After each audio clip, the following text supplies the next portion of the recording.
할렐루야, 반갑습니다. 오늘도 거룩하고 복된 주일, 기쁨이 넘치는 주일입니다. 우리 앞뒤 좌우를 바라보시면서 우리 주님 앞에 예배드리러 오신 모든 분들을 환영하는 마음으로 우리 반가운 미소로 함께 인사했으면 좋겠습니다. 사랑합니다, 축복합니다. 우리 함께 인사 나누겠습니다. 우리가 함께 주의 이름으로 모였습니다. 우리가 주님을 예배하기 위해 우리가 이 자리에 모인 줄 믿습니다. 우리 예배를 통하여서 주님께서 영광 받으시고 한없는 은혜와 사랑으로 가득 채워주시기를 우리가 소망하는 마음으로 함께 우리 주님 앞에 기쁨으로 찬양하며 나아가도록 하겠습니다. 우리 함께 박수며 주님을 높여드리며 나아갑시다.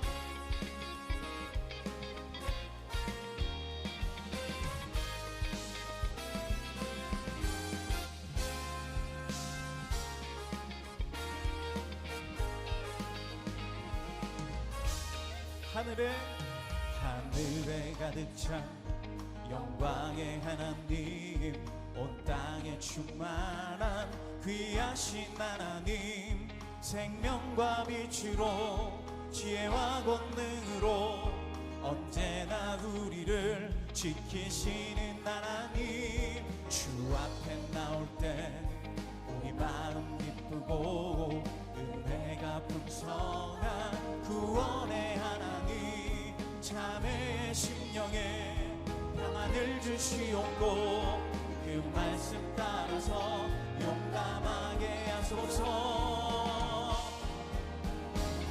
우리의 예배를 받으소서. 그 이름 찬송케 하옵소서. 전능의 왕 여기 오셔서 그 이름 찬송 받으소서. 우리 다시 한번.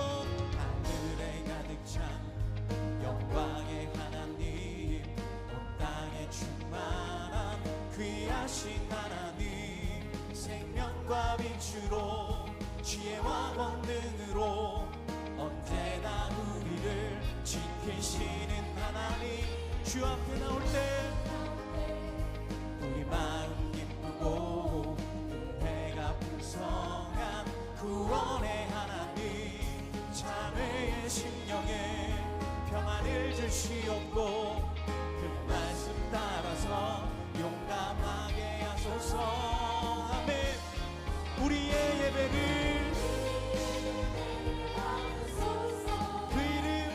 그 이름 찬송케 하옵소서. 전능의 왕 여기 오셔서 그 이름 찬송 받으소서. 할렐루야. 아멘. 주님, 우리의 예배를 받아주시옵소서.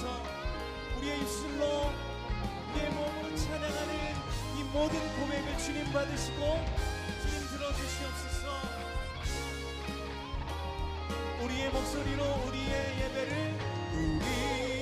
예배를 받으소서. 그 이름 찬송케 하옵소서.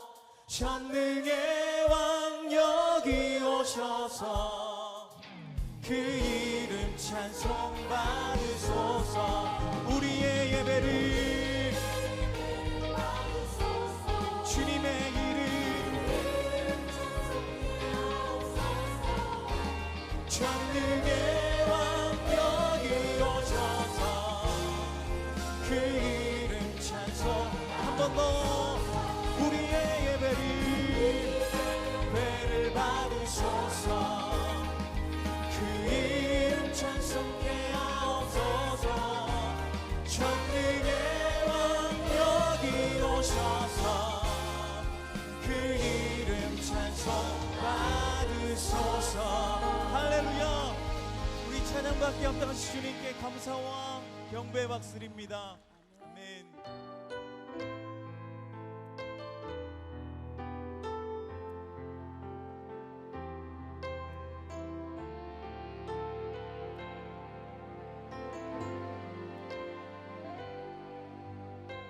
우리 함께 찬양합시다. 말씀 앞에서 경외함으로 주께 홀로 섭니다. 생명의 말씀 읽고 순종해 주를 예배합니다. 기록된 말씀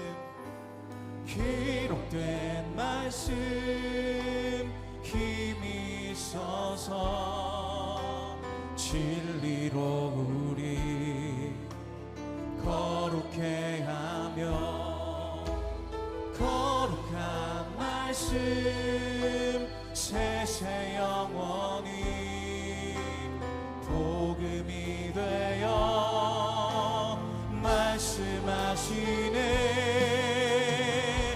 하나님 말씀에 두려워 떠는 자 그 말씀에 생명을 거는 자 한 사람 찾으시는 주님의 약속을 믿어 하나님 말씀에 운명을 거는 자 순종하며 주 따라가는 자 영원한 하나님 나라 이뤄갈 주의 교회여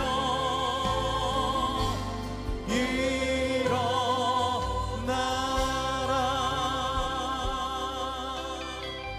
우리 다시 한번 말씀 앞에서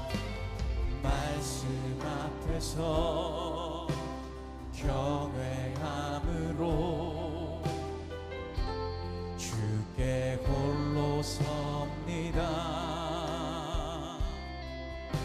생명의 말씀 읽고 순종해 주를 예배합니다. 우리 다시 한번 말씀 앞에서 주님을 경외함으로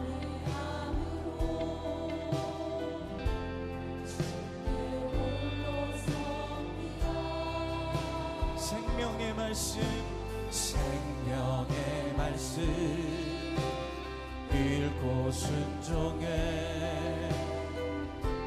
주를 예배합니다. 기록된 말씀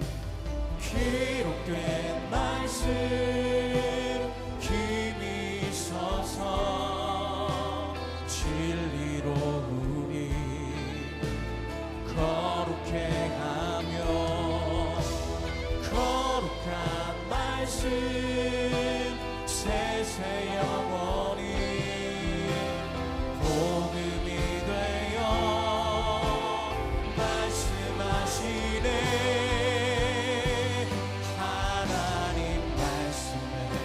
두려워 떠는 자 그 말씀에 생명을 거는 자 한 사람 찾으시는 주님의 약속을 믿어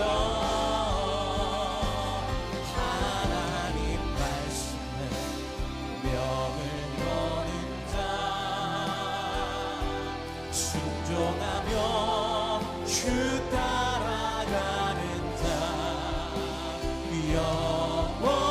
영원한 하나님 나라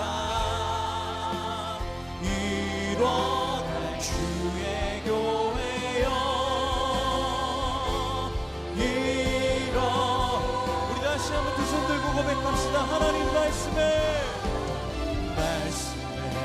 두려워 떠는 자 그 말씀에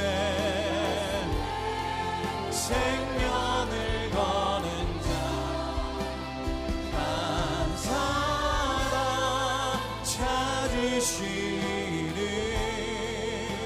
주님의 약속을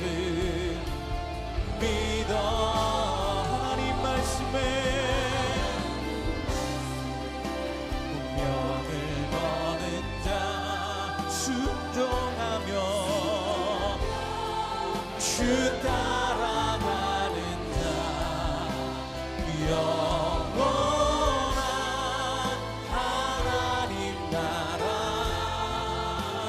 이뤄갈 주의 교회여 일어나라.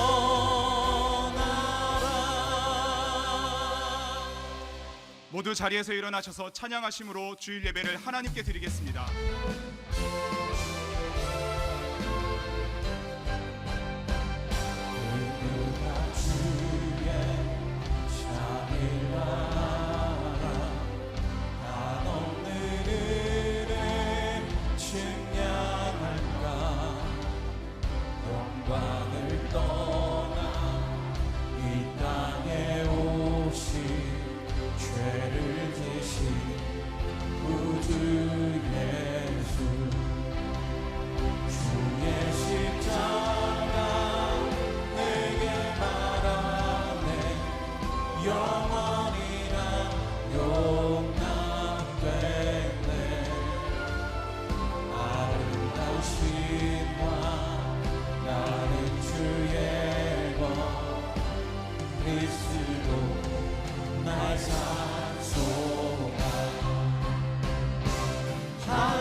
주께 구원이 또다 주 예수 날 찬송하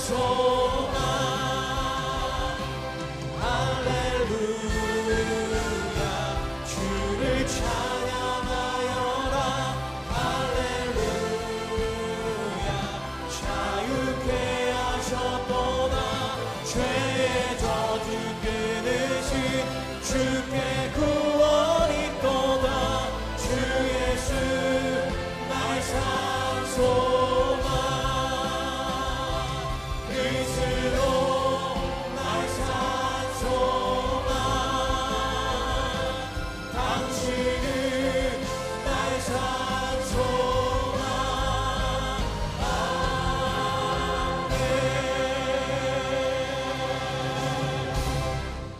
너희는 이전 일을 기억하지 말며 옛날 일을 생각하지 말라.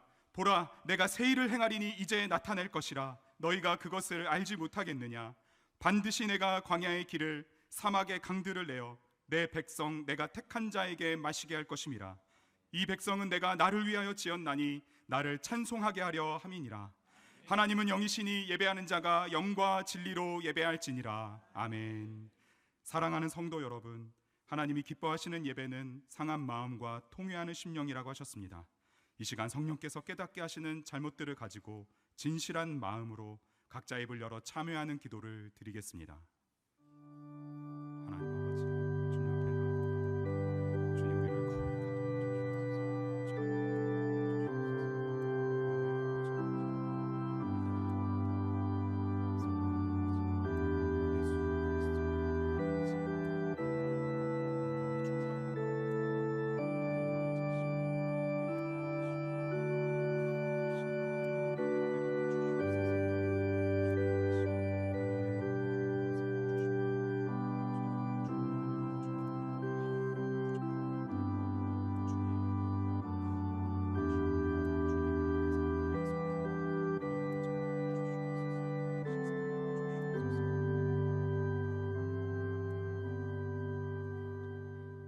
만일 우리가 우리 죄를 자백하면 그는 미쁘시고 의로우사 우리 죄를 사하시며 우리를 모든 불의에서 깨끗하게 하실 것이요.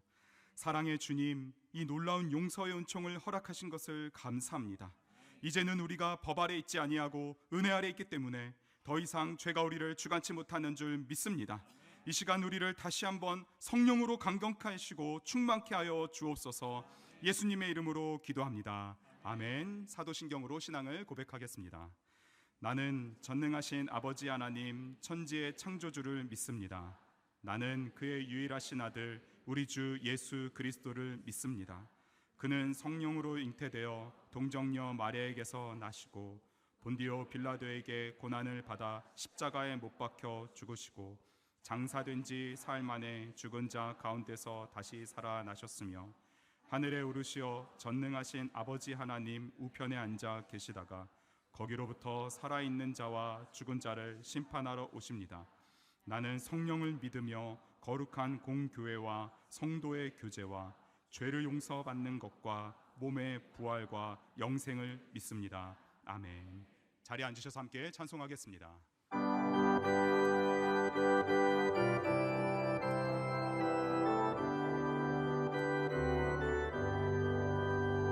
나의 영원하신 귀요 생명보다 귀하다. 나의 갈 길 다가도록 나와 동행하소서. 주께로 가까이 주께로 가오니 나의 갈 길 다가도록 나와 동행하소서. 세상 부귀한 이람과 모든 명예 버리고 험한 길을 가는 동안 나와 동행하소서. 주께로 가까이 주께로 가오니 나의 갈 길 다가도록 나와 동행하소서. 어린 골참 지나가며 험한 바다 건너서 천국문에 이르도록 나와 동행하소서. 주께로 가까이 주께로 가오니 나의 갈 길 다가도록 나와 동행하소서.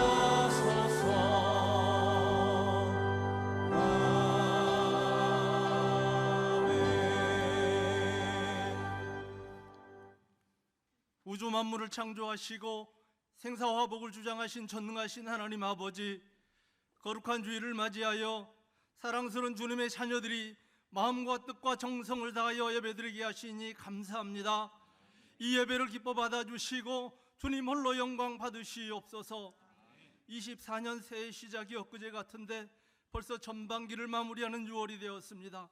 남은 후반기도 주님께 헌신하기를 원하오니 저희들이 헌신을 기뻐 받아 주시옵소서. 이곳에 더 사랑의 교회를 세워주시고 가르치고 치유하고 전파하는 예수님의 사역을 감당케 하시니 감사합니다. 이음센터를 통하여 저희에게 거룩한 부담을 주시니 감사합니다. 교회와 세상을 이어주는 이음센터가 되게 하옵소서. 이음학교가 미래 지도자를 키우는 산실이 되게 하옵소서. 많은 분들의 후원과 섬김으로 더욱 풍성하여 더 많은 사역들을 능히 감당케 하옵소서. 이노 목사님을 교회 리더십으로 세우시고 건강하고 아름답게 세워가심에 감사합니다. 복음과 기도 사역을 통하여 생명의 역사가 일어나게 하시고 풍성한 열매 맺게 하옵소서. 늘 성령 충만, 말씀 충만, 은혜 충만으로 인도하시고 건강으로 함께 하옵소서. 사역을 돕는 사모님과 자녀들도 늘 하나님과 동행하는 건강한 삶 살게 하옵소서. 함께 사역하시는 부목사님, 전도사님 같은 은혜로 채워주시사 이노 목사님과 건수풀 이루어 건강한 교회들을 잘 섬길 수 있도록 길을 예비하여 주시옵소서. 분립개척한 더이음 사랑의 교회가 아름답게 성장하게 하시니 감사합니다. 황태호 목사님을 중심으로 하나가 되어 지역을 변화시키는 방주 역할을 감당케 하옵소서. 6월 9일부터 12일까지 진행되는 40기 중보기도학교를 통하여 기도하는 강한 군사들이 양성되게 하옵소서. 이인호 목사님을 비롯한 강한 강사님들에게 성령의 능력과 지혜를 주셔서 열정과 탁월한 강의로 섬기게 하옵소서. 모집 중인 농촌 선교의 많은 성도들이 자원하여 사마리아와 땅끝까지 내 정인이다라는 지상 명령을 충실히 따르는 귀한 성도들 다 되게 하옵소서. 우간다 방진호 선교사, 미얀마 김학영 선교사, 필리핀 고석진 선교사, 필리핀 조봉은 선교사를 비롯한 세계 선교 일선에서 목숨을 걸고 하나님의 꿈을 이루는 선교사님들을 안전하게 지켜주시고 풍성한 사역의 열매 맺게 하옵소서. 한국 교계가 사도행전 말씀을 통하여 한 방향으로 하나님의 말씀을 전하고 듣게 하시니 감사합니다. 서울 인천 제4차 로잔데이를 통해 한 방향의 말씀과 기도 사역으로 향후 10년의 세계 선교 방향과 비전을 준비케 하시니 감사합니다. 온 교회가 하나가 되어 미래 10년을 잘 준비케 하옵소서. 이인호 목사님을 단에 세우사 말씀 증거케 하시니 감사합니다. 오늘도 위임과 동역으로 한계를 뛰어넘는다는 주제로 말씀을 증거하실 때 한 말씀 한 말씀 아멘으로 받게 하시고 성령의 권능을 부어주시사 병자가 낫고 귀신이 떠나가고 봉이 일어나 사도행전 말씀이 과거의 역사가 아닌 오늘의 현실이 되어 우리 모두가 살아계신 하나님을 경험하는 귀한 삶 살게 하옵소서. 질병과 환난, 진로와 취업, 결혼과 출산, 기타 경제적인 어려움 등으로 고통받고 있는 자녀들을 주님 한 명 한 명 찾아가 주시고 만나 주시사 위로하여 주시고 피할 길을 주시사 나를 외면하시는 하나님이 아닌 늘 나와 함께 하신 하나님을 우리 모두가 경험하기를 원합니다. 예배를 섬기는 손길과 준비된 찬양으로 하나님께 올려드리는 임마누엘 찬양대의 찬양을 기뻐 받아주시고 이 찬양의 고백이 우리 모두의 고백이 되게 하옵소서. 우리 죄를 위해 십자가에서 죽으시고 부활하신 우리 주 예수 그리스도의 이름으로 기도하옵나이다.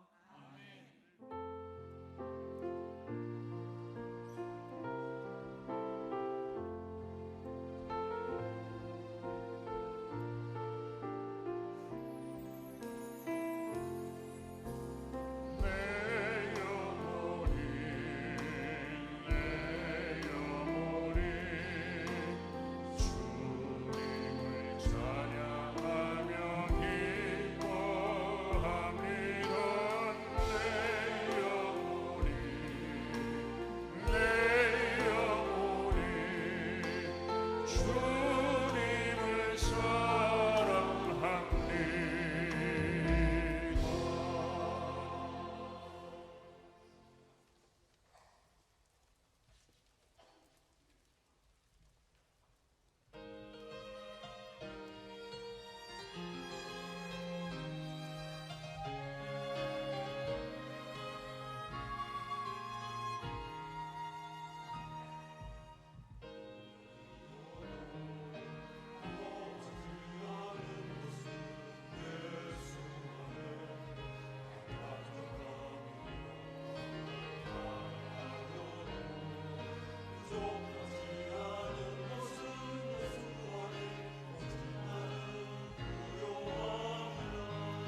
더사랑의 교회 예배에 참여하신 모든 분들을 주님의 이름으로 환영합니다.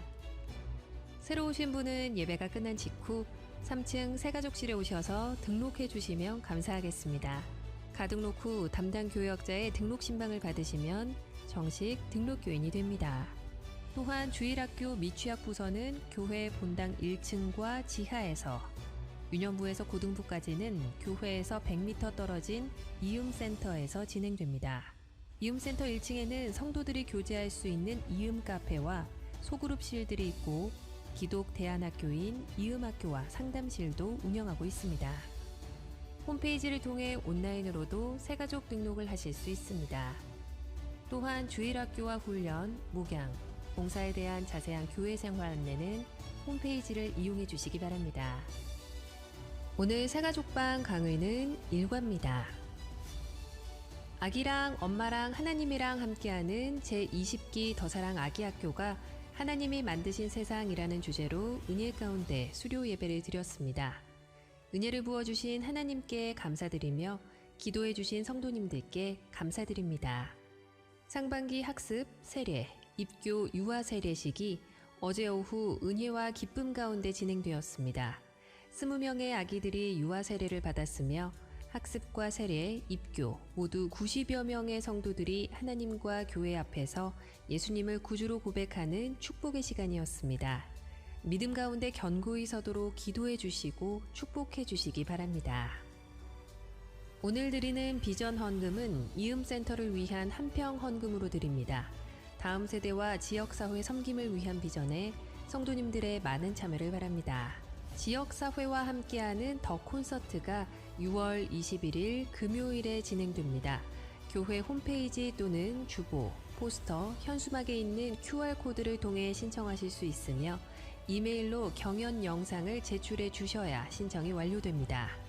영상으로 1차 심사 후 개별 연락드리오니 성도님들의 적극적인 참여를 바라며 아울러 주변 지인들에게도 홍보해 주시고 VIP 초청 등 전도의 기회로 활용하시기 바랍니다. 더사랑 농촌 선교 모집이 오늘까지입니다. 고창 용교교회, 해남 충신교회, 상주 효자로 교회를 모집하며 정선 증산중앙교회, 문경 현리교회는 모집이 마감되었습니다. 자세한 내용은 주보 5면을 참조해 주시기 바랍니다. 이음학교 교사 및 봉사자를 모집합니다. 돌봄 교실과 방과 후 아카데미 수업을 해주실 교사 및 봉사자 모집에 많은 관심과 참여를 바랍니다. 자세한 내용은 주보 광고 10번을 참조해 주시기 바랍니다.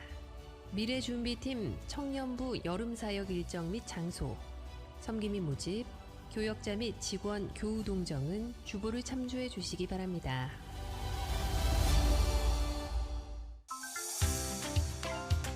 원활한 주차를 위해서는 2부 예배는 원익캐슬, 3부 예배는 스마트법주 주차장을 이용해 주세요. 특별히 3부에 오시는 성도님들께서 원익캐슬에 주차하시고자 하면 주차장 안에서는 교행이 되지 않기 때문에 출차하는 차량과 엉켜서 큰 혼잡을 야기합니다. 반드시 3부 예배는 스마트법주 주차장을 이용해 주시고 주차 섬김이들의 현장 안내에 적극 협조해 주세요. 출차 시 스타벅스 앞 사거리는 극심한 정체가 발생하오니 검찰청과 법원을 지나 호수공원이나 이의고등학교 방향 또는 교회 방향을 이용해 주시면 감사하겠습니다. 더하여서 원익캐슬 주차장을 사용하시는 성도님들은 지하 2층은 계약되지 않는 층이므로 지하 3층과 4층에 주차해 주시고 원익캐슬 내 식당들을 적극 이용해 주시면 감사하겠습니다. 할렐루야. 예배 자리에 나오신 모든 성도님들을 기쁨으로 환영합니다. 이 시간 함께 예배하는 소중한 분들과 앞뒤 좌우로 사랑합니다, 축복합니다 함께 인사 나누겠습니다. 주일 예배 처음 오신 분들을 기쁨으로 환영합니다. 등록을 하거나 안내받기 원하시는 분들은 예배 후에 3층 새가족 등록부실로 오시면 필요한 안내와 도움을 받으실 수 있습니다. 2024년 더사랑 농촌 선교 신청 마감이 오늘까지입니다. 복음을 전하는 귀한 사역에 성도님들의 적극적인 지원 바랍니다. 지역사회와 함께하는 쇼미더 콘서트 경연대회 신청은 이번 주 토요일까지 받습니다. 누구나 신청 가능합니다. 적극적으로 함께 그 은사를 나눠주시고 참여해 주시면 감사하겠습니다. 교회 여러 부서에서 섬김이를 모집하고 있습니다. 미래준비팀 교사 모집, 주차부 섬김이, 캄보디아 예배, 예배부원 등 주보 6면 광고를 참고하셔서 많이 지원해 주시고 동역해 주시기 바랍니다. 우리에게 주시는 하나님의 말씀 함께 읽겠습니다. 신약성경 사도행전 6장 1절부터 15절까지 말씀 중에 이 시간 봉독은 1절부터 6절까지입니다. 저와 교독하신 후에 마지막 절은 함께 읽겠습니다. 그때에 제자가 더 많아졌는데 헬라파 유대인들이 자기 과부들이 매일의 구제에 빠짐으로 히브리파 사람을 원망하니 12사도가 모든 제자를 불러 이르되 우리가 하나님의 말씀을 제쳐놓고 접대를 일삼는 것이 마땅하지 아니하니 형제들아 너희 가운데서 성령과 지혜가 충만하여 칭찬받는 사람 7을 택하라. 우리가 이 일을 그들에게 맡기고 우리는 오로지 기도하는 일과 말씀 사역에 힘쓰리라 하니 온 무리가 이 말을 기뻐하여 믿음과 성령이 충만한 사람 스데반과 또 빌립과 브로고로와 니가노르와 디몬과 바메나와 유대교에 입교했던 안디옥 사람 니골라를 택하여 사도들 앞에 세우니 사도들이 기도하고 그들에게 안수하니라. 아멘. 이 시간 이인우 목사님께서 말씀 전해 주시겠습니다.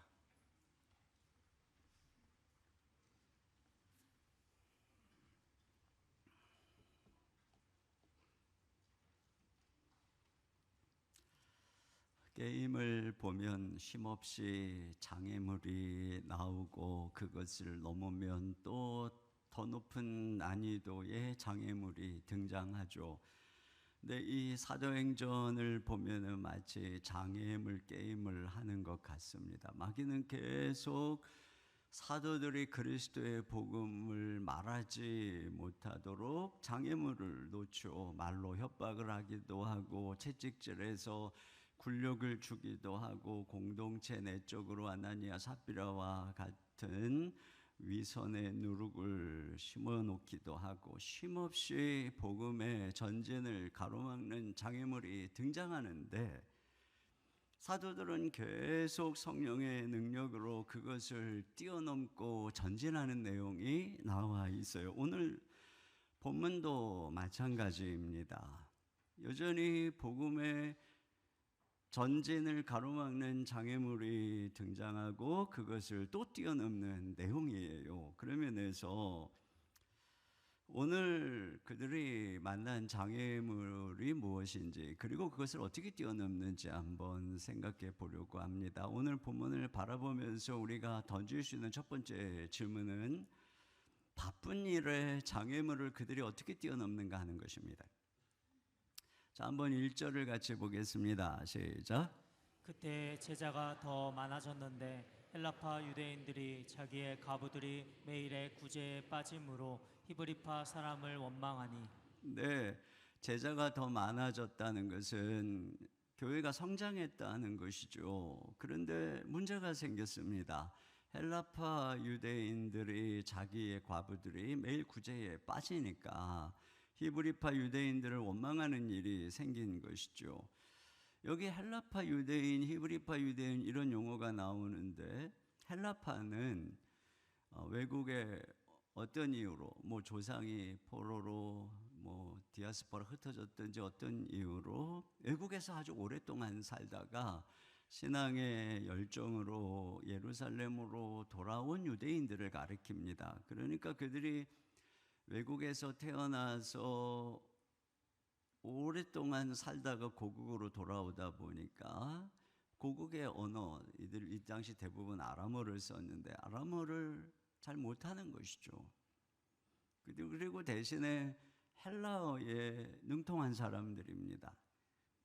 그러니까 이들이 문화도 다르고 또 언어도 다르니까 이들끼리 다른 독립적인 공동체를 형성을 했어요. 예루살렘에는 이 당시에 10만 명 정도가 살았다고 하는데 그 중에 약 10% 정도 된 1만 명 정도가 헬라파 유대인들이었을 거라고 추정을 합니다. 그러니까 이렇게 언어, 문화적인 장벽으로 인해서 교회도 히브리파 공동체가 생기고 또 헬라파 유대인들을 중심으로 하는 공동체가 따로 모였던 것이죠. 근데 이제 숫자가 점점점 많아지니까 여기 뭐 계속 3천 명, 5천 명 그러면서 점점점 늘어나는 것을 보면은 남자만 1만 명이 넘는 교회가 됐고 여자 아이까지 하면 뭐 2, 3만 명 정도 되는 엄청난 부흥을 예루살렘 초대교회가 이루고 있는 것입니다. 그러니까 헬라파 공동체도 뭐 2, 3천 명 정도의 공동체를 이루었다고 할 수가 있어요. 이렇게 급격히 성장하다 보니 문제가 생긴 것입니다. 특별히 사도들은 히브리파 유대인들이잖아요. 그러니 헬라파 공동체와 이 뭐 작을 때는 괜찮았겠죠. 그러나 점점 언어적인 소통의 문제, 뭐 언어를 전혀 못할 거라고는 생각하지 않지만 그래도 문화적인 이런 문제를 깊이 있게 몰랐던 것 같습니다. 그러다 보니까 헬라파 공동체에 어려움을 당하는 과부들이 구제해서 빠지게 된 것입니다. 이 일로 인해서 사도들을 원망한 것이 아니라 히브리파 사람들을 원망했다고 이야기를 하는데 결국은 이 일로 인해서 공동체에 갈등이 일어나고 있는 것을 보여주는 것이죠. 자, 그런데 이 부분에 있어서 사도들은 이 위기의 본질을 뭐라고 하는가를 한번 보세요. 2절을 보겠습니다. 시작. 12사도가 모든 제자를 불러 이르되 우리가 하나님의 말씀을 제쳐놓고 접대를 일삼는 것이 마땅하지 아니하니. 네, 자, 모든 성도들을 불러 모아놓고 뭐라 그러냐면은 하나님의 말씀을 제쳐놓고 접대를, 즉 이 구제하는 일을 전념하는 것이 옳지 않다, 이렇게 얘기를 하고 있어요.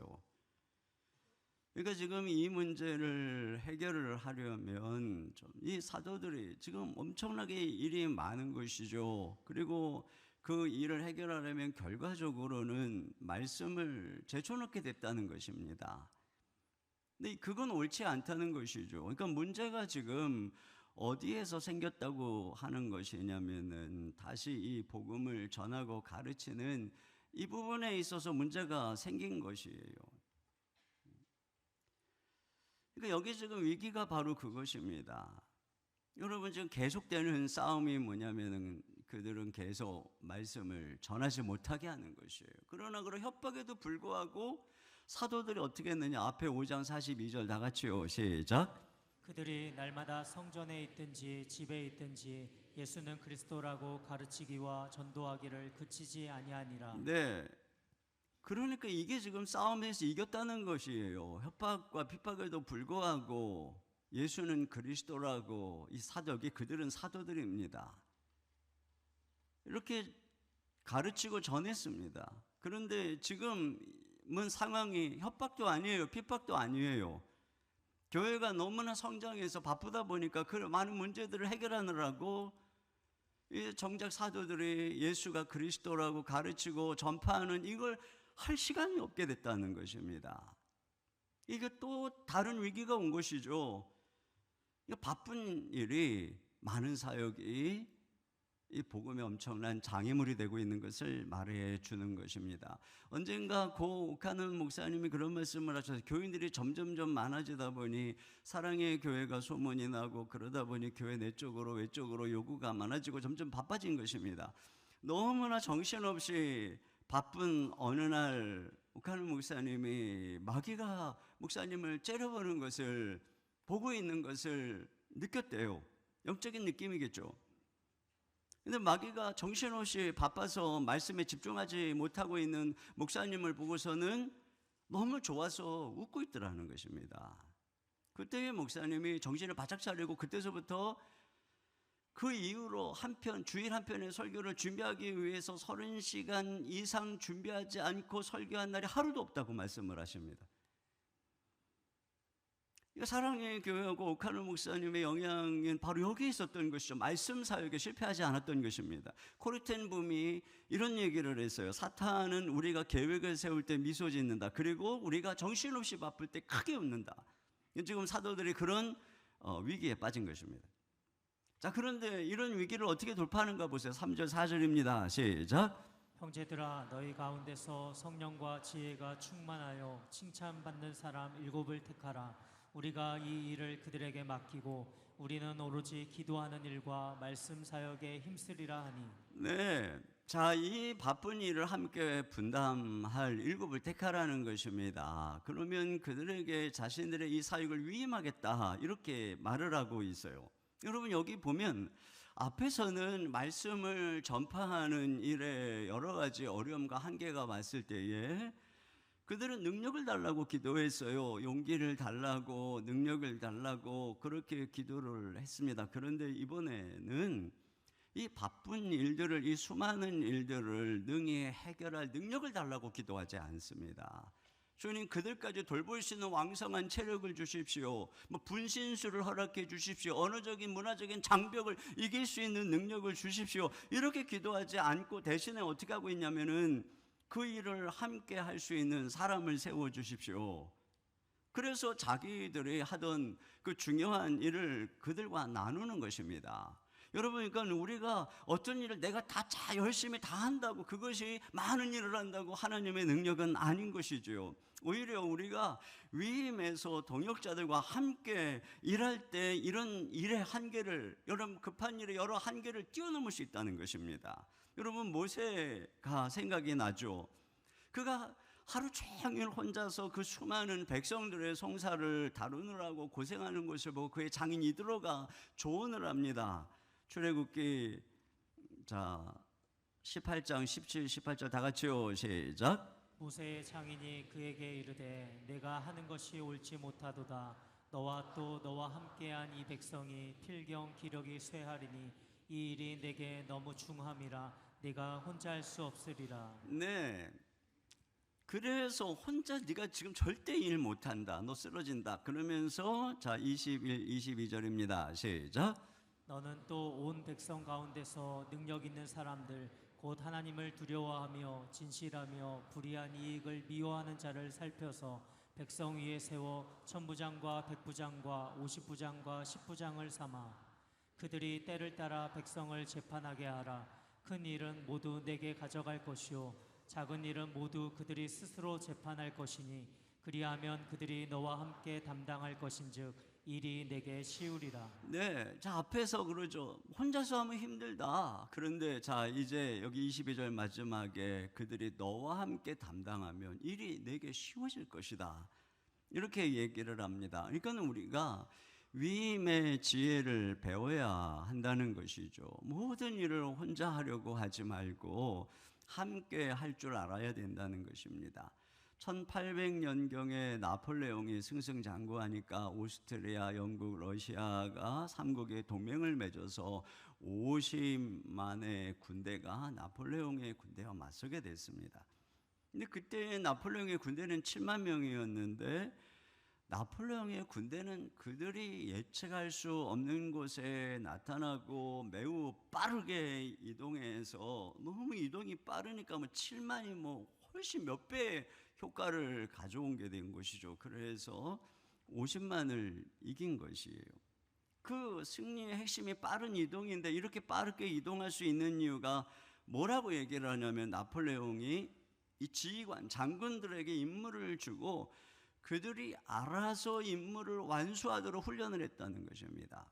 반면에 여기는 50만이 연합군이니까 상위로부터 명령 전달하느라 소모되는 시간 많고 그러니까 이게 지금 안 되는 거죠, 상대가. 여러분, 이것이 바로 이 위임의 능력이라고 하는 것입니다. 그런 면에서 우리가 이런 일을 분담하고 위임하고 동역해야 될 때가 언제일까요? 여기 보면은 2절 하반절 다시 한번 보겠습니다. 시작. 우리가 하나님의 말씀을 제쳐놓고 접대를 일삼는 것이 마땅하지 아니하니. 네, 여기 접대는 굉장히 중요한 구제 사역은 매우 중요한 사역입니다. 그런데 자신들이 그 일을 위해서 하나님의 말씀을 제쳐놓는 상황이 된다면 그때가 바로 위임할 때라고 하는 것입니다. 그 일이 너무 많아서 내가 하나님의 말씀을 제쳐놓아야 되는 이런 상황이 될 때 말이죠. 이 세상에는 내가 유능하게 빨리 처리해야 될 일들이 있어요. 주님이 총명을 주시고 능력을 주시면 빨리 해결하고 그런 사람들이 유능한 것입니다. 그런데 절대로 빨리 안 되는 것들도 있어요. 아이가 태중에서 자라는 것도 내 생각처럼 빨리빨리 안 되는 것이죠. 한 사람을 사랑해서 인격적으로 알아가는 것도, 그래서 결혼하는 자리에 이르는 것도 빨리빨리 안 되는 거예요. 그러니까 맨날 빨리빨리 일하니까 일만 하는 사람들은 뭐 짝도 못 만나고 결혼도 못 하는 것입니다. 이게 안 되는 거니까요. 마찬가지예요. 우리가 말씀을 통해서 주님을 알아가고 그분을 닮아가는 것도 빨리빨리 되는 것이 아니고, 예수 하나님과 교제하면서 그리스도와의 얼굴을 날마다 바라보면서 그분으로부터 영적인 능력을 얻는 일도 다 절대적인 시간이 필요한 것입니다. 그런데 너무나 바쁘다고 이런 그 말씀을 제쳐놓고 주님과의 교제를 제쳐놓고 우리가 어떤 일만 활동하게 되면 결국은 그것은 열매를 맺는 것이 아니라 행위를 갖다가 붙이는 거예요. 그러니까 기쁨이 아니라 의무가 되는 것입니다. 이것이 가장 위험한 순간이라고 할 수가 있습니다. 그러므로 이게 시금석입니다. 내가 지금 뭐 이 교회 일이든 사회적인 일이든 어떤 일이든 너무나 분주해서 기도와 말씀을 제쳐놓고 주님과의 교제를 제쳐놓고 지금 정신을 돌아다니고 있다. 그렇다면 그것이 아무리 뭐 교회 봉사라고 할지라도 여러분, 그것은 하나님이 온전한 일이 아닌 것입니다. 우리가 뭐 그냥 많이 열심히 뛴다고 해서, 그런데 정작 말씀을 멀리하고 그리스도를 멀리하고 그분을 가르치고 그분을 전파하는 이런 일을 멀리한다면 우리는 마귀의 계계에 넘어가고 있는 것이에요. 그러므로 우리가 이 기준을 분명하게 세워야 됩니다. 지금 나의 기도 생활과 말씀 생활은 어떠한가? 이것이 위임의 기준인 것입니다. 자, 그래서 여기 4절에 우리는 오로지 기도하는 일과 말씀 사역에 힘쓰리라 하니 이렇게 되어 있습니다. 여러분, 사도는 말이에요, 종신직입니다. 이들이 있다가 죽으면 이제 사도는 이 세상에 더 이상 존재하지 않는 것입니다. 그들은 예수님과 공생애를 직접 겪으면서 예수님을 직접 보고 배운 사람들입니다. 예수님이 직접 임명한 사람들입니다. 오순절 성령님이 특별한 영감과 능력으로 그들과 함께한 사람들입니다. 그들을 통해서 우리 하나님께서 그들을 통해서 성경을 기록하고 하나님의 이 복음의 말씀을 우리에게 계시로 전달해 준 것입니다. 그러니까 이 사도들에게 있어서 가장 우선적인 사역은 그들이 떠나가면 더 이상 아무도 할 수 없는 바로 이 하나님의 말씀 사역인 것입니다. 이것이 절체절명의 가장 중요한 사역인 것입니다. 그리고 그 말씀을 전할 수 있는 시간, 여러분, 그것은 한정되어 있는 것이에요.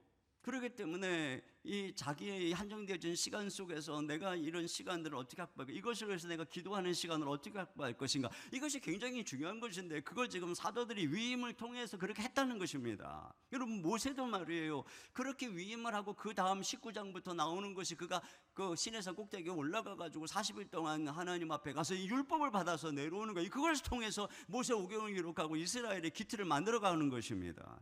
굉장히 중요한 것이죠. 사람만 많이 모이면 뭐합니까? 하나님의 말씀이 통치하지 않는데, 그리스도가 통치하지 않는데 그게 무슨 교회가 되겠습니까?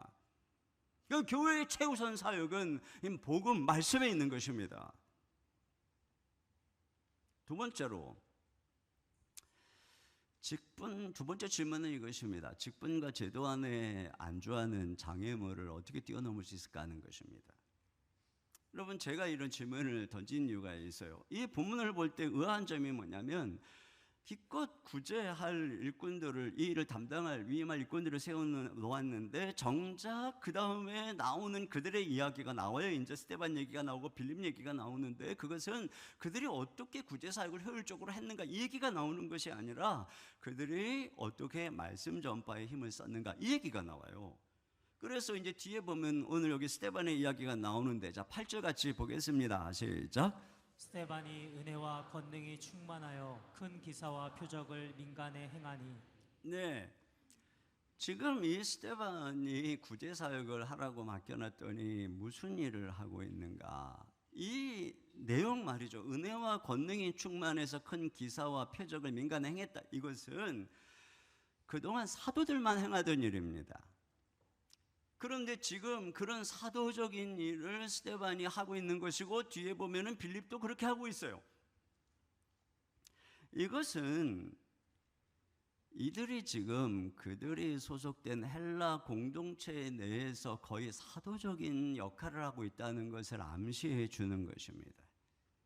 그러니까 사도들이 이들에게 단지 너희는 이 구제하고 행정적인 일만 도와라라고 하는 측면에서 그들을 안수해서 세운 게 아니라는 것이죠. 그러니까 사도들이 언어적으로 문화적으로 자신들의 손이 미치지 않는 그 수천의 헬라파 성도들을 위해서 이런 그 자신들의 지도력의 상당 부분을 위임하고 있는 것입니다.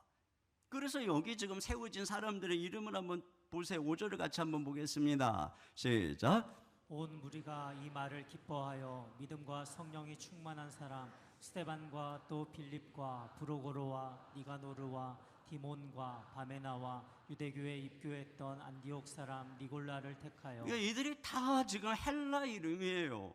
그러니까 이들이 지금 헬라파 공동체 출신으로서 거기서 칭찬받고 거기서 인정받는 지도자들을 세운 것을 알 수가 있습니다.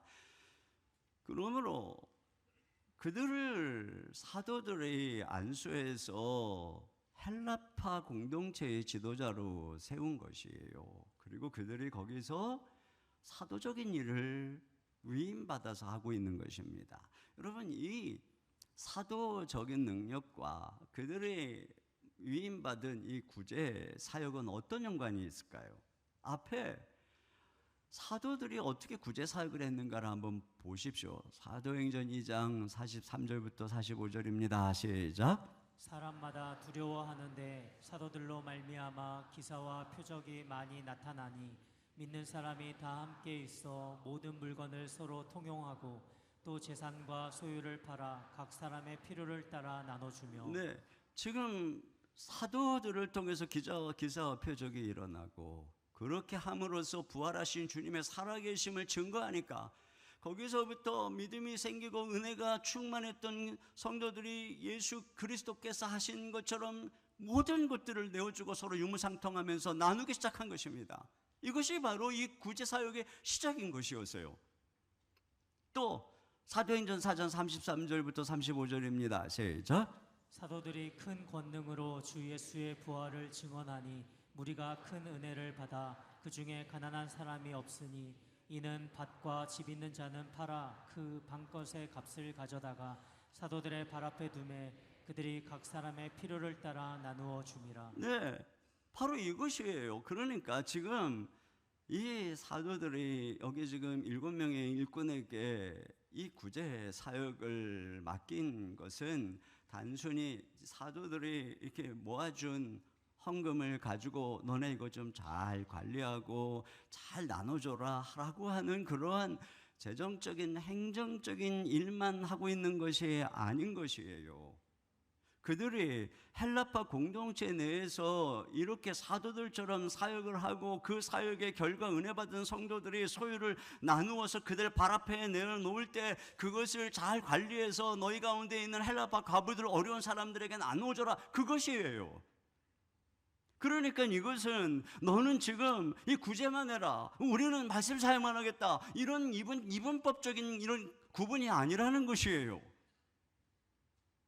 여러분, 만약에 우리가 이러한 직분과 제도를 통해서 이렇게 사역을 너는 이것만 하고 너는 이것만 하고 이렇게 한정적으로 나누게 된다면 말이에요, 결과적으로 이렇게 성령 충만하고 열심으로 복음 전하는 사람들 딱 불러다가 너는 이 구제만 해 이러면 제도 안에 직분 안에 복음이 갇히는 거예요. 소수의 사람만이 복음을 전하고 말씀 사역을 하게 되는 것이죠. 그런데 여기 지금 이 초대교회는 그렇게 하지 않는 것을 보게 되는 것입니다. 여러분, 소위 조직의 사계절을 이렇게 얘기합니다. 처음에는 사람입니다. 맨 사람, 한 사람의 이 꿈을 품은 성령의 사람, 비전의 사람, 그를 통해서 운동이 일어납니다. 무브먼트죠. 운동이 일어나요. 자, 그렇게 운동이 일어나니까 사람이 많아지니까 뭐가 필요합니까? 제도가 필요한 것이죠. 근데 그 제도가 점점 제도화되니까 머신이 되는 거예요. 이제 기계적으로 돌아가는 것입니다. 그러다 보니까 어때요? 그 제도 가운데, 그 직분 가운데서 운동이 억제되는 거예요. 한 사람의 꿈이 질식하게 되는 것입니다. 그러니까 결국은 어떻게 됩니까?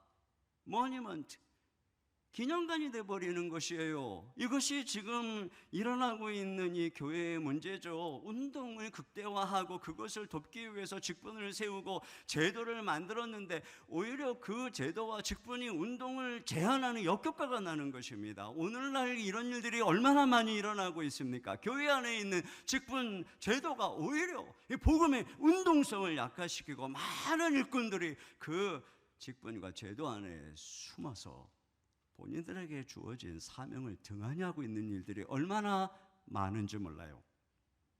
여러분, 우리가 이런 한계를 뛰어넘기 위해서 이해해야 되는 것은 바로 이 은사, 즉 직분 봉사와 사명의 관계인 것입니다.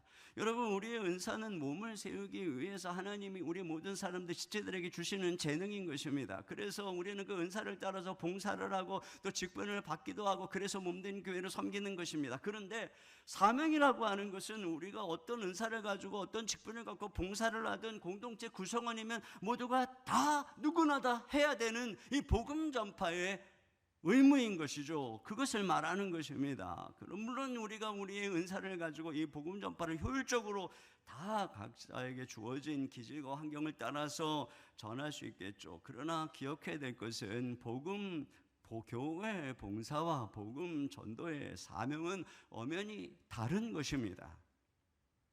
우리가 보통 여기에 이 7명을 7 집사라고 그러죠. 물론 여기 집사라고 하는 말이 전혀 나오지 않아요.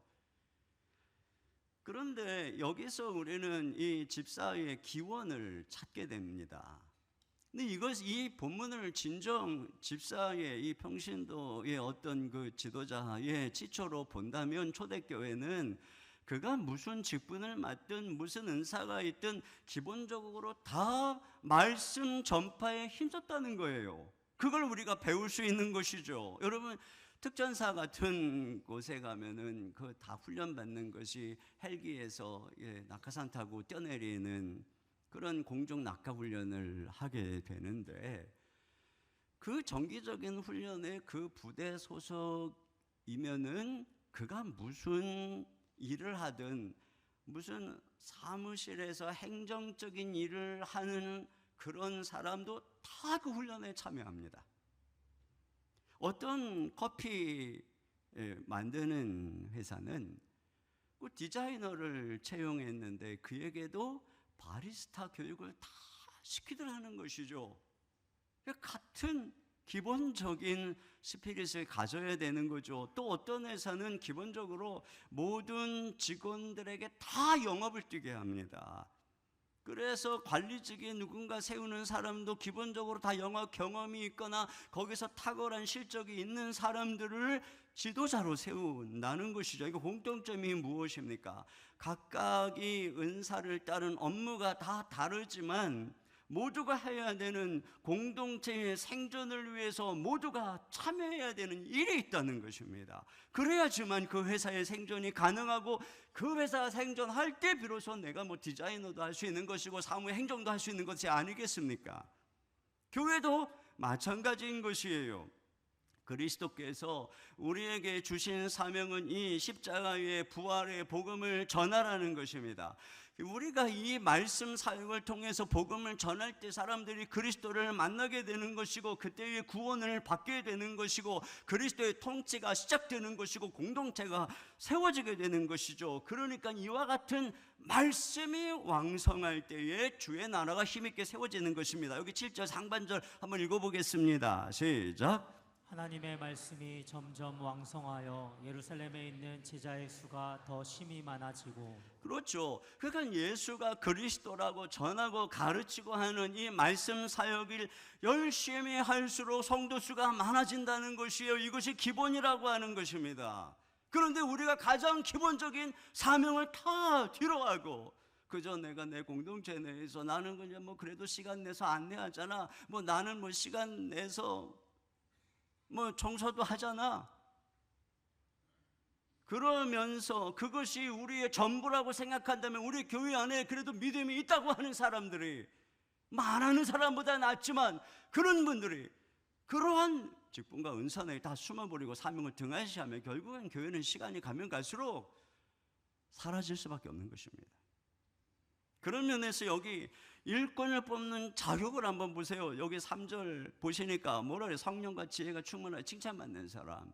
세 번역에는 신망이 있고 성령과 지혜가 충만한 사람. 또 5절에는 온 무리가 이 말을 기뻐하여 믿음과 성령이 충만한 사람 이렇게 얘기하고 있어요. 그러니까 다 공통적인 것은 뭐냐면은 성령 충만한 것입니다. 그런데 그 성령 충만이 두 가지 방향으로, 하나는 지혜로, 성령이 충만해서 지혜가 충만했다는 것입니다. 뒤에 보면은 말이에요. 10절 한번 같이 보겠습니다. 10절 시작.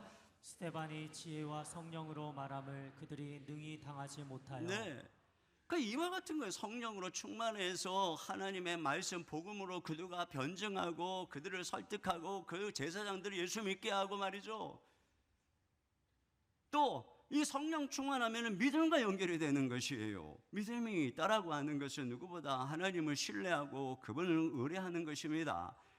그러니까 성경은 믿음을 역사라고, 역사 믿음의 일, 이 사역과 늘 연결을 하는 것이죠.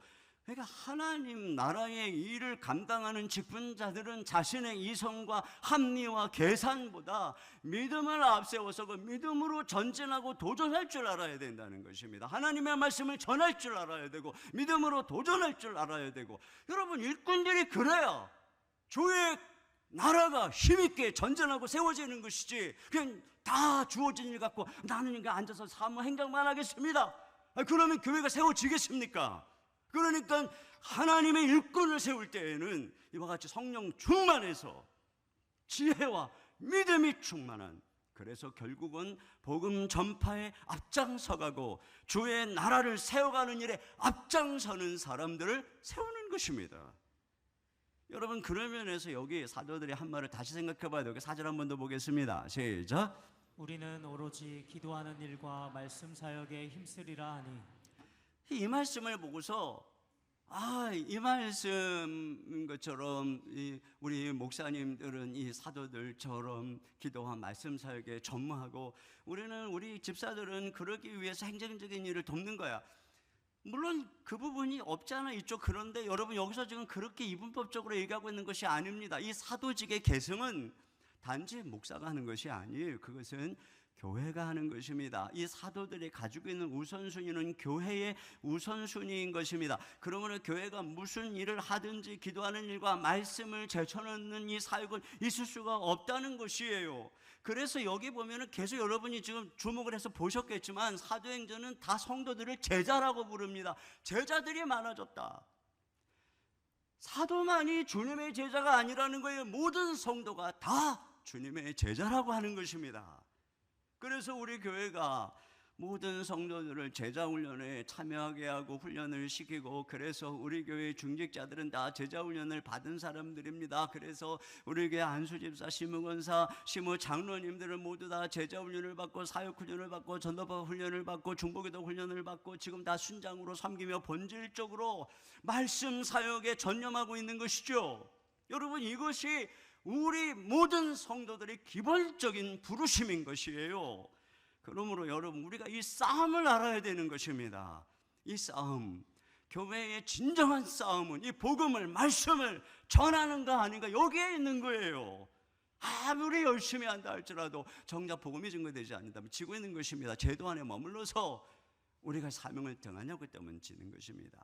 우리의 사명은 예수가 그리스도라고 전파하고 가르치는 것이고, 그때에 우리 주님의 나라가, 주님의 통치가 임하게 되고 우리는 이 싸움에서 이기게 되는 줄로 믿습니다. 세 번째 우리가 던지는 질문은 종교와 전통의 껍질이라고 하는 장애물을 어떻게 뛰어넘을까 하는 것입니다. 여기 지금 마지막으로 스데반의 말씀 사역이 나오게 되는데요. 여러분 우리가 아는 것처럼 이제 스데반은 신약의 최초의 순교자입니다. 이 12사도들은 아직 다 무사한데 왜 스데반이 순교했을까? 도대체 그의 싸움이 무엇이었을까? 그 핵심이 오늘 나오죠. 그것은 바로 스데반이 유대교를 떠받치는 두 가지 기둥, 성전과 율법을 거슬렀다는 것이에요. 그래서 이 엄청난 종교와 전통의 껍질이라고 하는 것, 그래서 그리스도를 가로막고 있는 이 장애물과 쾅 부딪혀서 싸우다가 순교한 것입니다. 그리고 이 스데반의 순교로 인해서 기독교는 전통 이 종교 유대교의 껍질을 벗어버리고 온전히 온 세계에 이 예수 그리스도의 십자가와 부활의 복음을 땅끝까지 전파하게 된 것입니다. 굉장히 중요한 사건이죠.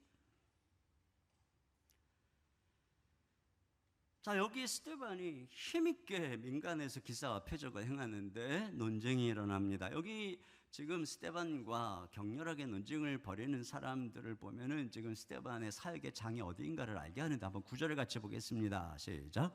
이른바 자유민들 즉 구레네인, 알렉산드리아인, 길리기아와 아시아에서 온 사람들의 회당에서 어떤 자들이 일어나 스데반과 더불어 논쟁할세. 여기서 보세요. 다 외국에서 온 사람들이, 이게 헬라파 유대인들인 것이에요. 그러니 지금 헬라파 유대 공동체 내에 있는 유대인 회당에서 지금 이 논쟁이 벌어지고 있는 것이죠. 거기서 지금 전도 복음 전하다가 이 논쟁이 벌어지고 있는 것입니다. 그 논쟁의 주제가 뭐냐? 그것으로 인해서 이들이 스데반을 잡아다가 공회에 고소를 하는데 그 제목을 보세요. 자, 12절 13절입니다. 시작. 백성과 장로와 서기관들을 충동시켜 와서 잡아가지고 공회에 이르러 거짓 증인들을 세우니 이르되 이 사람이 이 거룩한 곳과 율법을 거슬러 말하기를 마치 아니하는도다. 그러니까 스데반이 거룩한 곳, 그러니까 성전을 가리키는 거죠. 그것과 율법을 거슬렀다는 것입니다. 분명히 스데반은 예수님이 죽으시고 부활했으니 너희가 회개하라. 그럼 너희가 죄사함을 받을 것이고 성령을 선물로 받을 것이다. 이렇게 복음을 전했겠죠. 자, 그런데 여기에 문제가 있어요. 왜냐하면 유대교는 사람이 범죄하면 하나님이 세운 성전 제사 제도를 통해서 양을 잡아서 하나님께 드림으로 죄가 사함받는다. 자, 이렇게 배웠는데 예수가 그 어린 양이 돼서 십자가의 제물이 돼서 그 예수님이 죄를 사해 준다니까. 그러면 성전은 뭐냐? 이 성전에서 제사 드리는 제사장은 뭐냐? 이런 문제가 남게 되는 것이죠.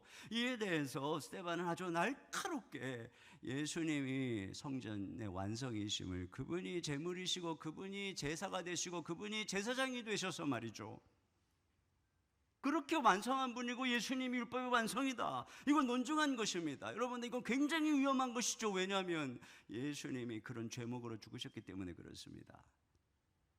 자, 이제 그의 설교가 7장에서 다음 주에 보겠지만 이건 굉장히 위험하고 민감한 이야기입니다. 이스라엘의 존립을 떠받치는 기둥을 흔드는 것이고 이 종교국가의 존립 기반을 흔드는 것이고 이스라엘 지도자들의 권력을 해체시키는 말씀인 것입니다. 여러분, 이런 맥락에서 우리가 다시 위에 7절을 보면은 이 7절의 말씀이 단지 사도들이 열심히 사역을 했다라고 하는 것이 아니라 이 7 사역자들의 사역을 이야기하는 것이겠구나 하는 생각을 하게 돼요. 보세요.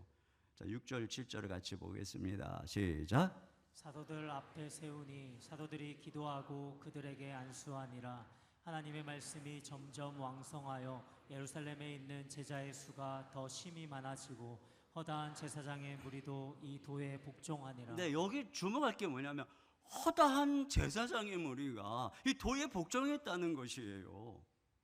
여러분, 이거 엄청난 일 아닙니까? 지금 그러니까 복음이 이 종교, 제도, 유대교의 엄청난 전통의 제도를 빵 뚫고 지금 그 안에 겹겹이 쌓여서 중심에 있는 제사장을 회심시키고 있다는 것입니다. 그게 어떻게 일어나고 있느냐? 그걸 지금 짐작하게 하고 있는 것이, 그걸 설명해 주겠는 것이 지금 이 스데반의 사역인 것이에요. 결국은 이러한 엄청난 스데반의 사역으로 인한 여파가, 그래서 성전과 율법을 흔드는 이 사역의 영향이 이것을 중시하는 특별히 헬라파 유대인들의 열심 있는 그들의 분노를 사고, 그래서 지금 스데반이 공회 앞에 끌려온 것입니다. 여러분, 왜 여기서 이것이 히브리파 유대인들이 아니라 헬라파 유대인들에게 이슈가 되었을까요? 보통 미국의 한인교회를 가보면 한국에 있는 교회들보다 굉장히 보수적입니다. 그분들은 한국을 떠날 때 그 시점에 멈춰 있어요. 그리고 그것을 보수하려는 성향이 아주 강합니다. 여러분, 영어도 말이에요. 언어학적으로 그 원조인 영국 영어보다 거기서부터 나온 미국 영어가 훨씬 더 보수적이라고 합니다. 영국 영어가 오히려 계속 발전하고 변화되고 있는 언어고, 미국 영어가 훨씬 옛날의 모습에 가깝다는 거예요. 그러니까 그런 면에서 지금 이 예루살렘 공동체를 떠났다가 다시 성전과 율법에 대한 열망으로 그곳에 온 헬라파 유대인들이 훨씬 더 보수적인 것입니다. 그렇기 때문에 핍박이 이제 뒤에 가면 7장부터 핍박이 일어나기 시작하는데, 그것이 어디서 일어난 것이냐? 헬라파 공동체에서 일어나는 것입니다. 거기서 지금 수장격인 사도격인 스데반이 순교를 당한 것입니다. 그런데 뒤에 보면 12사도는 예루살렘에 그대로 머물러 있습니다.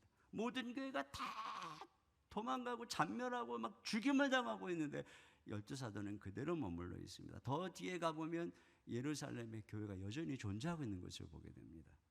그들은 히브리파 유대인 공동체였던 것이죠. 물론 여파가 없는 것은 아니에요. 뒤에 가면 또 뭐 야고보도 순교를 당하고 베드로도 옥에 갇히고 하는 일들이 일어나니까요. 그러나 아주 극심한 본격적인 그 핍박은 헬라 공동체에서 일어나는 것입니다. 그래서 나중에 그렇게 바울을 핍박하는 사람들도 다 디아스포라 유대인들, 회당에 있는 유대인들이었던 것이에요. 종교적인 껍질이 얼마나 강력한 복음의 장애물인가를 보여주는 것입니다. 자, 그런데 마지막 절을 보세요. 15절입니다. 시작. 공회 중에 앉은 사람들이 다 스데반을 주목하여 보니 그 얼굴이 천사의 얼굴과 같더라. 천사의 얼굴과 같다는 것은 얼굴이 환히 빛났다는 것입니다. 여러분, 모세가 율법을 가지고 내려올 때 그 얼굴이 환하게 빛났습니다. 만약에 스데반이 지금 율법을 거스리고 있는 것이라면 스데반의 얼굴은 빛이 나는 것이 아니라 어두워야 됩니다. 시커매져야 됩니다. 그런데 하나님께서 그의 얼굴을 천사의 얼굴처럼 빛나게 만들었다는 것은, 사람들은 인정하지 않지만 하나님은 스데반의 설교를 인정하고 있다는 것입니다. 스데반아, 네가 깨닫고 가르치는 그것이 그리스도가 행한 것이 맞고 나의 뜻이다, 이렇게 지금 선언하고 있는 것이죠. 결국은 스데반의 이 사역을 통해서 복음은 이 모든 종교 유대교의 장애와 한계를 뛰어넘어서 온 세계로 나가게 되는 것이고 이방의 구원의 빛이 되게 되는 것입니다.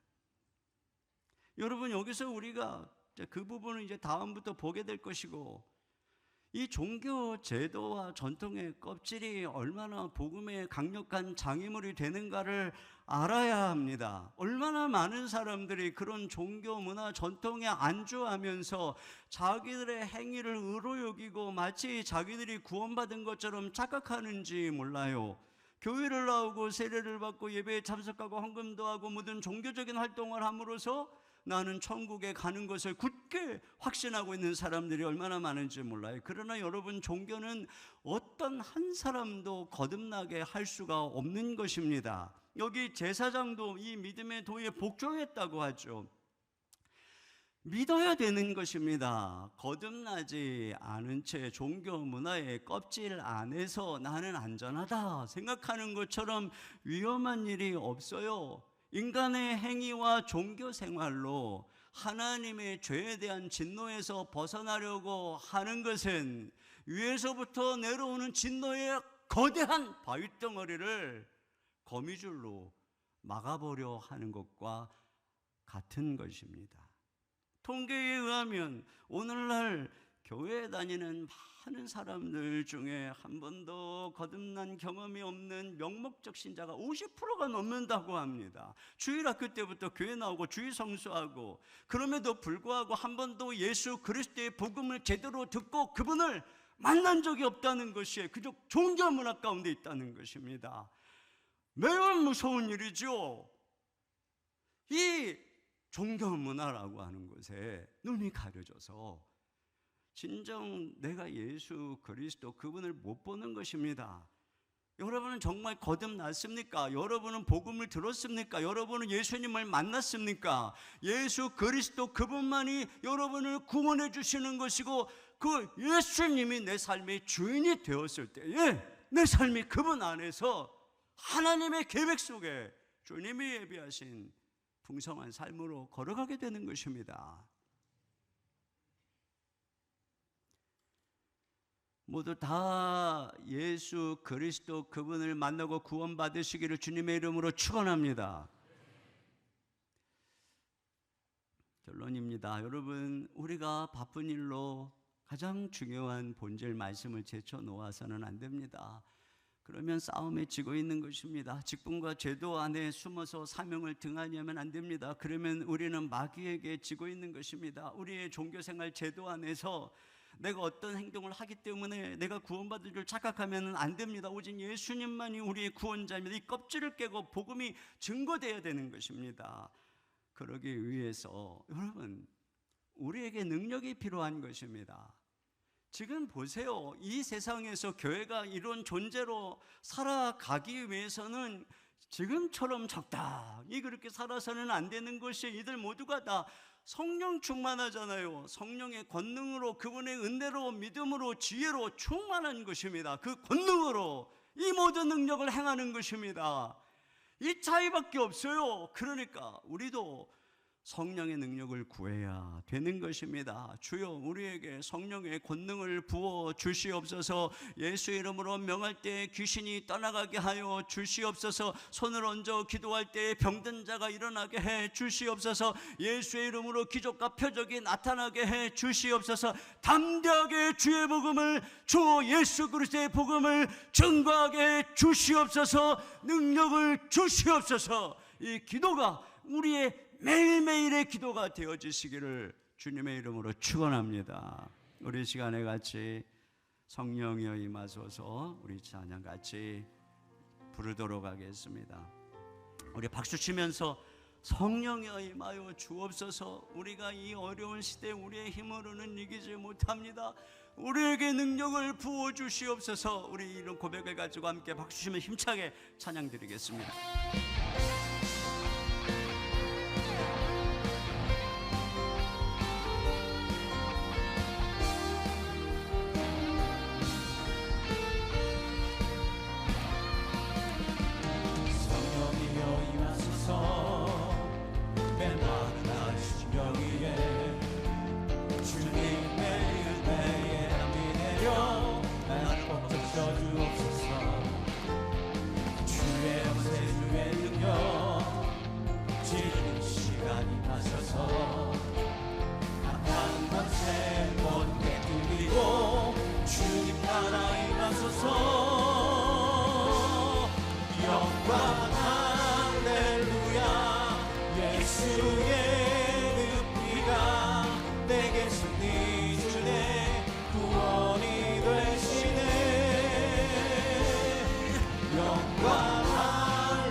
예수의 늪이가 내 예수님 주의 구원이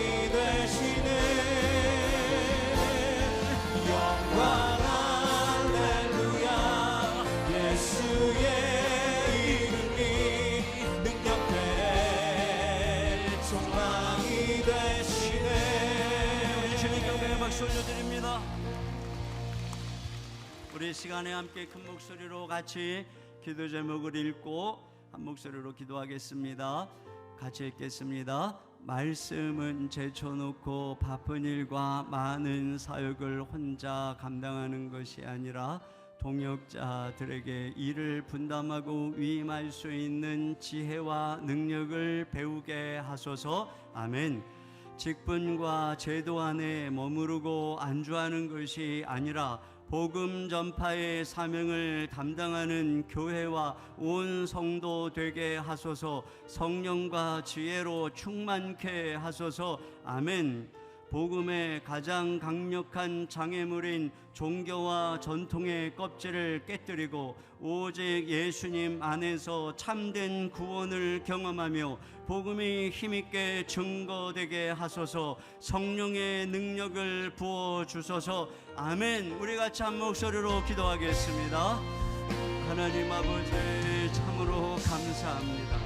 주님 귀한 말씀을 통하여 우리 싸움의 가장 중요한 싸움이 무엇이며 주님이 교회에 허락하신 가장 중요한 사명이 무엇인지 알게 하심을 감사합니다. 주여, 바쁜 일에 장애물을 뛰어넘으며 괴한 동역자들을 세우고 위임함으로 말미암아 모든 힘들과 어려운 일들 그 한계를 뛰어넘는 지혜를 배우게 하여 주시옵소서. 주님, 우리 모두가 주님과 주님 사와 제도 안에 숨어 사명을 등한히 하는 저희들이 되지 않게 하시고 우리가 주님의 제자로 부름받아 예수 그리스도의 복음을 증거하는 이 사명을 붙들고 있는 것을 기억하며 주님이 주의 복음을 증거하는 저희들 되도록 역사하여 주시옵소서. 주님, 복음의 가장 장애물인 이 종교 제도의 껍질을 벗어버리게 하시고 오직 주님 우리 주 예수 그리스도 우리에게 누구지고 부활하신 예수 그리스도만 믿고 구원받고 거듭나는 성도들 되게 하시고 이 십자가의 복음을 담대하게 전할 수 있도록 저희들에게 성령의 은혜와 권세와 능력을 허락하여 주옵소서. 하나님 아버지, 감사합니다. 우리 교회가 이 시대에 어떤 존재로 부름받으며 어떤 싸움을 받고 있는지 깨닫게 하심을 감사합니다. 주님이 우리에게 주신 이 복음을 전파하는 사역, 예수가 그리스도라고 전파하고 가르치는 이 말씀 사역, 이것이 우리의 사명임을 다시 듣게 해주심을 감사합니다. 이것에 가로막고 있는 바쁜 일, 그리고 제도와 직분 안에 안주하고 있는 일, 종교의 껍데기 안에 아버지 숨어있는 이 모든 장애물들을 돌파하고 오직 우리 주 예수 그리스도의 십자가의 복음만 믿고 자랑하고 선포하는 우리 모두가 될 수 있도록 인도하여 주시옵소서. 이를 위하여 우리에게 주의 성령의 권능이 필요합니다. 성령님, 우리에게 지혜로 충만하게 해 주시옵소서. 믿음으로 충만하게 해 주시옵소서. 은혜로 충만하게 하여 주시옵소서. 권능과 능력을 부어 주시옵소서. 이 시간 주님께 귀한 예물을 드립니다. 초대교회와 같이 하나님 앞에 우리 주 예수님의 놀라운 은혜를 본받아 우리의 것을 나누며 주의 나라와 영광을 위해 드립니다. 드리는 손길마다 우리 주님 축복하여 주시옵소서. 이 예물이 주의 나라를 위해, 다음 세대를 위해, 어려운 이웃들을 위해, 이 복음 전도를 위해서 힘있게 쓰여지고 나누어지도록 주님이 축사해 주시고 이 일에 쓰임받는 성도들의 생업에 복의 복을 부어주시고 믿음의 믿음을 더하여 주시어서 주의 몸된 교회가 이 어두운 시대에 귀한 사명 감당하도록 축복하여 주옵소서. 성도들이 가는 곳곳에서 주여 주의 제자로 살아가는 저들을 통해 주의 영광이 나타나게 하여 주시옵소서. 우리 주 예수님의 이름으로 축복하고 기도하옵나이다. 아멘. 우리 주님께 준비하신 헌금을 드리겠습니다.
모두 자리에서 일어나셔서 복음을 전하도록 능력 주시는 하나님께 기도 찬양하겠습니다.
지금은 우리 주 예수 그리스도의 은혜와 우리 아버지 하나님의 무한하신 사랑하심과 성령님의 감화 감동 위로 교통하시는 역사가 우리에게 주신 사명, 이 십자가의 부활의 복음을 땅끝까지 증거하기를 다짐하며 돌아가는 모든 성도님들 머리 위에 가정이 주의 몸된 교회와 이 민족 가운데 이제로부터 영원토록 함께 해주시기를 간절히 축원하옵나이다. 아멘.